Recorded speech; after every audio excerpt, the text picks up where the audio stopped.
നമസ്കാരം. പാചകത്തിലേക്ക് എല്ലാവർക്കും സ്വാഗതം. ഇന്നൊരു ബിരിയാണി ആയാലോ? വളരെ ടേസ്റ്റി ആയിട്ടുള്ള ഒരു ചെമ്മീൻ ബിരിയാണിയാണ് ഇന്നത്തെ നമ്മുടെ വിഭവം. കുറച്ച് വ്യത്യസ്തമായിട്ടുള്ള രീതിയിലാണ് നമ്മൾ ഇതിൻ്റെ മസാല പ്രിപ്പയർ ചെയ്യുന്നതും അതുപോലെ നെയ്ച്ചോറ് ഉണ്ടാക്കുന്നതൊക്കെ. അപ്പോൾ ഇതെങ്ങനെയാണ് നമുക്ക് നോക്കാം. ആദ്യം നമുക്ക് ഇതിൻ്റെ മസാല റെഡിയാക്കി എടുക്കാം. അതിനുശേഷം നെയ്ച്ചോറ് ഉണ്ടാക്കാം. മസാലയ്ക്ക് വേണ്ടി ഞാനിവിടെ 1/2 കിലോ ചെമ്മീനാണ് എടുത്തിട്ടുള്ളത്. അതായത് തൊണ്ടൊക്കെ കളഞ്ഞ് ക്ലീൻ ചെയ്ത ശേഷം 1/2 കിലോ വെയിറ്റ് ഉണ്ട് ഇതിന്. ഇതിലേക്ക് നമുക്ക് കുറച്ച് സാധനങ്ങളൊക്കെ ചേർത്ത് കൊടുക്കണം.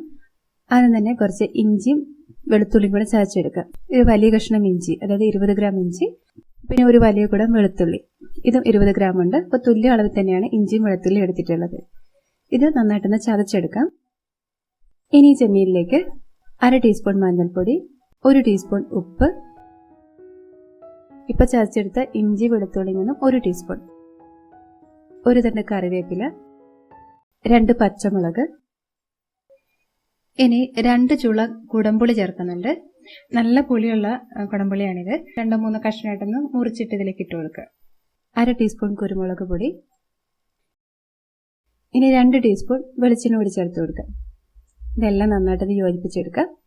ഇനി ഇത് നമ്മളെല്ലാം ഒരുമിച്ച് വേവിച്ചെടുക്കുകയാണ്. അപ്പോൾ നമ്മൾ ഇങ്ങനെ ചെയ്യുമ്പോൾ ഇതിലേക്ക് നല്ല പുളിയും ഉപ്പും ഒക്കെ നന്നായിട്ട് പിടിച്ചിട്ടുണ്ടാവും. നല്ല ടേസ്റ്റ് ആയിട്ടുള്ളൊരു മസാലയായിട്ട് നമുക്ക് ഉണ്ടാക്കാൻ പറ്റും. ഞാനിതിപ്പോൾ ഒട്ടും വെള്ളം ഒഴിക്കാതെയാണ് ഇത് വേവിക്കാനായിട്ട് വെച്ചിട്ടുള്ളത്. കുറച്ച് നേരം ഒന്ന് ചൂടാകുമ്പോഴേക്കും ഈ ചെമ്മീനിൽ നിന്ന് തന്നെ വെള്ളം ഇറങ്ങി വന്നോളൂ. ഇനി നിങ്ങൾക്ക് ഇത് വെള്ളം വറ്റിപ്പോകുമോ അടിയിൽ പിടിക്കുമോ എന്നൊക്കെ ഒരു സംശയം ഉണ്ടെങ്കിൽ തുടക്കത്തിൽ ഒരു 1/4 ഗ്ലാസ് വെള്ളം ഒഴിച്ച് വേവിക്കാൻ വെച്ചാലും കുഴപ്പമൊന്നുമില്ല. ഇതുപോലെ തിളവന്ന് തുടങ്ങിയാൽ ഇത് മൂടി വെച്ചിട്ട് ഒരു ലോ മീഡിയം ഫ്ലെയിമിൽ ഒരു 10 തൊട്ട് 12 മിനിറ്റ് വരെ ഇത് വേവിച്ചെടുക്കുക. ഇടയ്ക്ക് ഇളക്കി കൊടുക്കണം. ഇതിപ്പോൾ ചെമ്മീനിൽ തന്നെ വന്നിട്ടുള്ള വെള്ളമാണ്.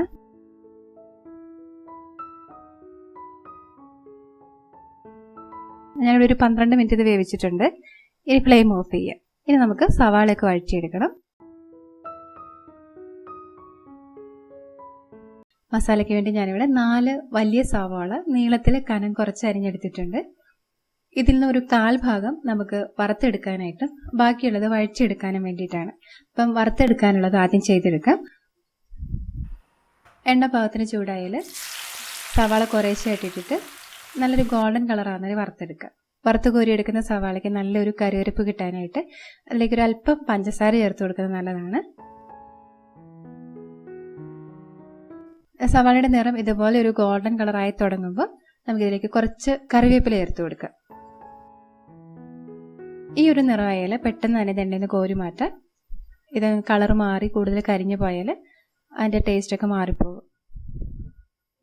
ഇതുപോലെ ബാക്കിയുള്ള സവാളയും കൂടെ വറുത്ത് കോരാം. അതിനുശേഷം ഇതിലേക്ക് ഒരു 2 പിടി അണ്ടിപ്പരിപ്പ് വറുത്ത് കോരാം.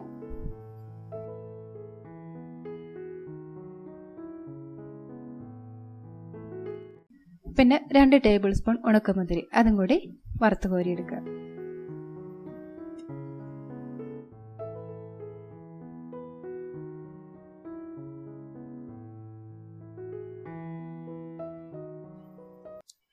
ഇനി ബാക്കിയുള്ള എണ്ണയിലേക്ക് വഴറ്റിയെടുക്കാനുള്ള സവാള ചേർത്ത് കൊടുക്കുക.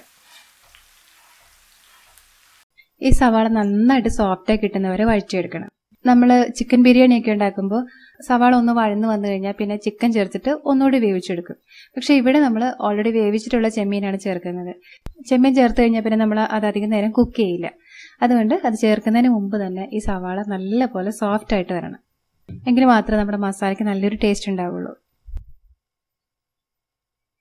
ഇപ്പോൾ ഇവിടെ സവാള നല്ലപോലെ വഴന്ന് നല്ല സോഫ്റ്റായി വന്നിട്ടുണ്ട്.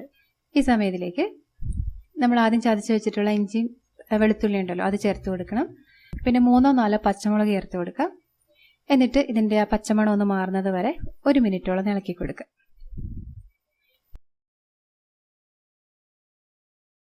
ഇനി ഇതിലേക്ക് ചേർക്കേണ്ടത് തക്കാളിയാണ്. 2 വലിയ തക്കാളി ഇതുപോലെ കനം കുറച്ച് അരിഞ്ഞെടുത്തിട്ടുണ്ട്. ഇതേപോലെ വട്ടത്തിൽ കനം കുറച്ച് അരിഞ്ഞെടുത്താൽ ഈ തക്കാളി പെട്ടെന്ന് തന്നെ വഴന്ന് കിട്ടിക്കോളും. ഇനി ഇതിലേക്ക് ഒരല്പം വെള്ളം തളിച്ചു കൊടുക്കുക. എന്നിട്ട് ഇത് മൂടി വെച്ചിട്ട് ഈ തക്കാളി നന്നായിട്ട് സോഫ്റ്റായിട്ട് വെന്തുടഞ്ഞ് വരുന്നത് വരെ വേവിച്ചെടുക്കുക. ഒരു 2 മിനിറ്റൊക്കെ ഇങ്ങനെ കുക്ക് ചെയ്താൽ മതിയാവും. ഇതിപ്പോൾ ഇവിടെ തക്കാളി നല്ല സോഫ്റ്റായിട്ട് വന്നിട്ടുണ്ട്. ഇതേപോലെ എണ്ണയൊക്കെ തെളിഞ്ഞ് വരുന്ന ഒരു പരുവാവണം. ഇനി ഇതിലേക്ക് നമുക്ക് പൊടികളൊക്കെ ചേർത്ത് കൊടുക്കാം. ഇവിടെ 1/2 ടീസ്പൂൺ മഞ്ഞൾപ്പൊടി, 2 ടീസ്പൂൺ മുളക് പൊടി, 2 ടീസ്പൂൺ മല്ലിപ്പൊടി, 1 ടീസ്പൂൺ ഗരം മസാല, 1/4 ടീസ്പൂൺ ഉലുവാപ്പൊടി ഇത്രയും ചേർത്ത് കൊടുക്കുക.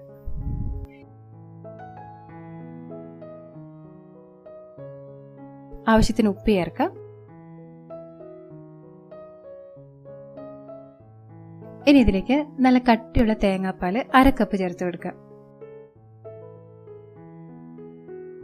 തേങ്ങാപ്പാലും ചേർത്ത് അതിൻ്റെ എണ്ണയൊക്കെ തെളിഞ്ഞ് വന്നു തുടങ്ങിയാൽ നമ്മൾ നേരത്തെ വേവിച്ച് വെച്ചിട്ടുള്ള ചെമ്മീൻ ചേർത്ത് കൊടുക്കാം.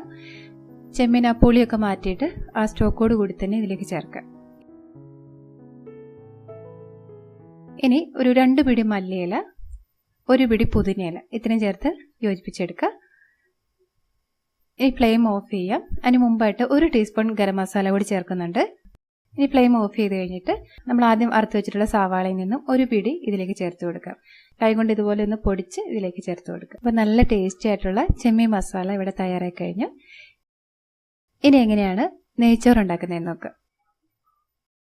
നെയ്ച്ചോറ് ഉണ്ടാക്കാനായിട്ട് ജീരകശാല അരിയാണ് എടുത്തിട്ടുള്ളത്. ഇതിന് പകരം നിങ്ങൾക്ക് ബസുമതി അരി ഉപയോഗിക്കാവുന്നതാണ്. അതും നല്ല ടേസ്റ്റ് തന്നെയാണ്. ഇവിടെ 3 കപ്പ് അരിയാണ് എടുത്തിട്ടുള്ളത്. അതായത് 3/4 കിലോ അരി. ഇത് നന്നായിട്ടൊന്ന് കഴുകി, അതായത് ഒരു 3-4 തവണ കഴുകി ആ വെള്ളമൊക്കെ ക്ലിയർ ആകുന്നവരെ കഴുകിയെടുക്കാം.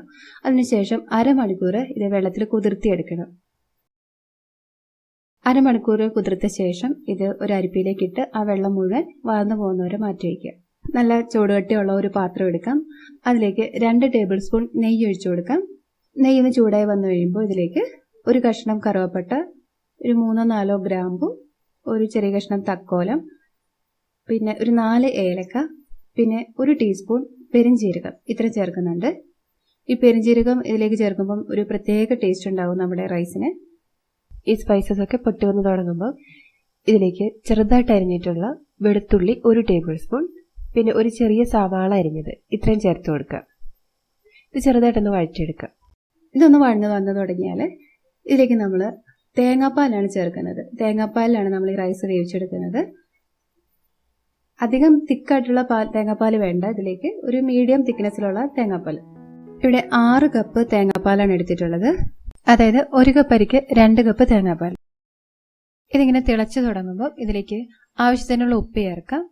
ഒരു ചെറിയ കഷ്ണം ക്യാരറ്റ് ഗ്രേറ്റ് ചെയ്ത് ചേർക്കുന്നുണ്ട്. ഇനി കഴുകി വാരി വെച്ചിട്ടുള്ള അരി ചേർക്കാം.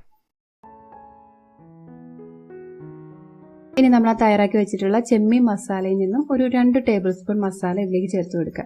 റൈസിന് നല്ലൊരു ഫ്ലേവർ കിട്ടാൻ വേണ്ടിയിട്ടാണ്. ഇനി ഇതൊന്ന് തിളച്ച് വന്ന് തുടങ്ങിയാൽ തീ നന്നായിട്ട് കുറച്ച് വയ്ക്കാം. ഏറ്റവും ലോ ഫ്ലെയിമിൽ തീ വയ്ക്കുക. എന്നിട്ട് മൂടി വെച്ച് ഈ വെള്ളം മുഴുവൻ വറ്റി വരുന്ന അത്ര നേരം ഇത് വേവിച്ചെടുക്കുക. ഒരു 6-7 മിനിറ്റ് മതിയാവും. ഇതേപോലെ വെള്ളമൊക്കെ വറ്റി റൈസ് പാകത്തിന് വെന്ത് വന്നിട്ടുണ്ട്. തേങ്ങാപ്പാൽ വേവിച്ചുകൊണ്ട് ഒരു പ്രത്യേക രുചിയും മണമൊക്കെ ഉണ്ടാവും നമ്മുടെ റൈസിന്. ഇനി നമുക്കിത് ദം ചെയ്തെടുക്കാം. നല്ല കട്ടിയുള്ള പാത്രം തന്നെ ദം ചെയ്യാനായിട്ട് എടുക്കുക. എന്നിട്ട് പകുതി റൈസ് ഏറ്റവും അടിയിലായിട്ട് ഇട്ട് കൊടുക്കാം. ഇതിന് മുകളിലേക്ക് കുറച്ച് ഗരം മസാല, ഇനി കുറച്ച് മല്ലിയില പുതിനയില ചേർത്ത് കൊടുക്കാം. പിന്നെ വറുത്ത് വെച്ചിട്ടുള്ള സവാള, അണ്ടിപ്പരിപ്പ്, ഉണക്കമുന്തിരി അത് ചേർത്ത് കൊടുക്കാം. ഇതിന് മുകളിലായിട്ട് നമ്മൾ റെഡിയാക്കി വെച്ചിട്ടുള്ള ചെമ്മീൻ മസാല മുഴുവൻ ഇട്ട് കൊടുക്കുക. എന്നിട്ട് ഒരേ ലെവലിൽ തന്നെ നിരത്തിയെടുക്കാം. ഇനി ഇതിൻ്റെ മുകളിലേക്ക് ബാക്കിയുള്ള റൈസ് ചേർക്കാം. ആദ്യം ചെയ്ത പോലെ തന്നെ ഗരം മസാല, മല്ലിയില പുതിനയില, വറുത്ത് വെച്ചിട്ടുള്ള സവാള, അണ്ടിപ്പരിപ്പ്, ഉണക്കമുന്തിരി, കുറച്ച് നെയ്യ് ഇത്രയും ചേർത്ത് കൊടുക്കുക. ഇനി ഇത് നന്നായിട്ട് മൂടി വെച്ചിട്ട് ഏറ്റവും ലോ ഫ്ലെയിമിൽ ഒരു 10 തൊട്ട് 15 മിനിറ്റ് വരെ ദം ചെയ്തെടുക്കുക. പാത്രത്തിൽ കട്ടി കുറവുണ്ടെന്ന് നിങ്ങൾക്ക് തോന്നുകയാണെങ്കിൽ ഒരു പഴയ തവ എന്തെങ്കിലും ഒന്ന് ചൂടാക്കിയിട്ട് അതിന് മുകളിൽ വേണം ഈ ബിരിയാണി പോട്ട് വെച്ച് കൊടുക്കാനായിട്ട്. ഞാനിവിടെ 10 മിനിറ്റാണ് ദം ചെയ്യുന്നത്. അതിനുശേഷം ഫ്ലെയിം ഓഫ് ചെയ്യുക. ഫ്ലെയിം ഓഫ് ചെയ്തിട്ട് കുറഞ്ഞൊരു 15 മിനിറ്റ് വെയിറ്റ് ചെയ്യുക. അതിനുശേഷം നമുക്ക് തുറന്ന് വിളമ്പാവുന്നതാണ്. കൂടുതൽ സമയം, അതായത് ഒരു 1-2 മണിക്കൂർ കഴിഞ്ഞിട്ടാണ് ഇത് നമ്മൾ സെർവ് ചെയ്യുന്നതെങ്കിൽ അത്രയും ടേസ്റ്റി ആയിരിക്കും ഈ ബിരിയാണി. അപ്പോൾ അത്രയേ ഉള്ളൂ. നല്ല ടേസ്റ്റി ആയിട്ടുള്ള നമ്മുടെ ചെമ്മീൻ ബിരിയാണി ഇവിടെ റെഡിയായി കഴിഞ്ഞു. ഇത് സെർവ് ചെയ്യാനായിട്ട് പ്രത്യേകിച്ച് കറിയുടെ ഒന്നും ആവശ്യമില്ല. ഇനി നമുക്ക് നിർബന്ധം ഉണ്ടെങ്കിൽ പപ്പടം, പുതിന ചമ്മന്തി, സലാഡ് ഇതൊക്കെ ഇതിന് സൈഡായിട്ട് നമുക്ക് വിളമ്പാവുന്നതാണ്. അപ്പോൾ നിങ്ങൾ ട്രൈ ചെയ്ത് നോക്കുക. നിങ്ങളുടെ വിലയേറിയ അഭിപ്രായങ്ങളൊക്കെ അറിയിക്കുക. ലൈക്ക് ചെയ്യാനും അതുപോലെ ഫ്രണ്ട്സിനും റിലേറ്റീവ്സിനൊക്കെ ഒന്ന് ഷെയർ ചെയ്ത് കൊടുക്കാനും മറക്കരുത്. ഈ ചാനൽ നിങ്ങൾ ആദ്യമായിട്ടാണ് കാണുന്നതെങ്കിൽ സബ്സ്ക്രൈബ് ചെയ്യാനും പുതിയ വീഡിയോസിൻ്റെ നോട്ടിഫിക്കേഷനായിട്ട് അരികിലുള്ള ബെൽ ബട്ടൺ പ്രസ് ചെയ്യാനും മറക്കല്ലേ. നമുക്ക് വീണ്ടും നല്ലൊരു റെസിപ്പിയിലൂടെ കാണാം. അതുവരെ നന്ദി, നമസ്കാരം.